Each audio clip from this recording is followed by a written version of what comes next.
തിരുവനന്തപുരത്ത് പലസ്തീൻ അനുകൂല പോസ്റ്റർ പതിപ്പിച്ച ഒരാൾ അറസ്റ്റിൽ. ബംഗ്ലാദേശി സ്വദേശി എന്ന് സംശയിക്കുന്ന ഇക്ബാലിനെ ഫോർട്ട് പോലീസ് അറസ്റ്റ് ചെയ്ത് ചോദ്യം ചെയ്തു വരികയാണ്.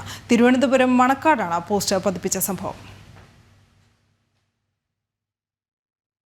കഴിഞ്ഞ ദിവസമാണ് തിരുവനന്തപുരം മണക്കാട് പാലസ്തീൻ അനുകൂല പോസ്റ്റർ പ്രത്യക്ഷപ്പെട്ടത്. സംഭവത്തിൽ ദുരൂഹത ഉയർന്നതോടെ സമീപത്തെ ഹോട്ടൽ ജീവനക്കാരനായ ഇക്ബാലിനെ ഫോർട്ട് പോലീസ് ചോദ്യം ചെയ്തു. തുടർന്നാണ് പോലീസ് നടത്തിയ അന്വേഷണത്തിൽ പോസ്റ്റർ പതിപ്പിച്ച ബംഗ്ലാദേശി സ്വദേശി എന്ന് സംശയിക്കുന്ന ഇക്ബാലിനെ ഫോർട്ട് പോലീസ് അറസ്റ്റ് ചെയ്തത്. ഇയാൾക്ക് ബംഗ്ലാദേശ് പശ്ചാത്തലം ഉണ്ടെന്നാണ് നിലവിൽ പോലീസിന്റെ സംശയം.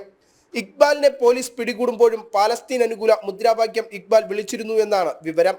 ഇംഗ്ലീഷിലും ഉറുദു ഭാഷയിലുമാണ് പോസ്റ്റർ പതിപ്പിച്ചിട്ടുള്ളത്. ഇയാളുടെ വിവരങ്ങൾ പോലീസിൽ നിന്നും NIA ശേഖരിച്ചിട്ടുണ്ട്. ബംഗ്ലാദേശ് സ്വദേശി എന്ന് കണ്ടെത്തിയാൽ കൂടുതൽ നടപടികളിലേക്ക് കടക്കാനാണ് പോലീസ് നീക്കം.